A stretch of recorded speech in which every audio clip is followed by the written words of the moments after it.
So, what then is this rare atmospheric phenomenon which is thought to have caused the outage? Our science correspondent Martin Stew is here to explain. So go on then, what is it? Well, Mary, it's all a bit of a mystery. We've only heard so far from Portugal's grid operator. They blame, as you said, this rare atmospheric phenomenon. They say it's extreme temperature variations which caused, I quote, anomalous oscillations in the very high voltage lines, also known as induced atmospheric vibrations. Right, so that's clear then, Which begs the question, what on earth does that mean?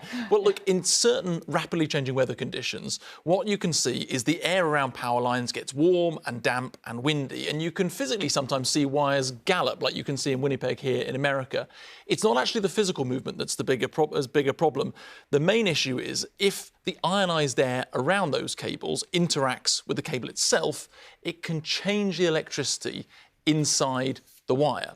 And as that frequency changes, it becomes different to the rest of the grid. And if that difference gets too great, the system has to shut down for safety reasons.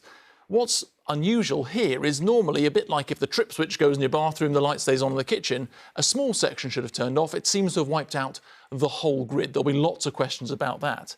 And then what is really, really weird, in the words of an expert I spoke to, is if you look at Spain's weather forecast. Here is the weather today.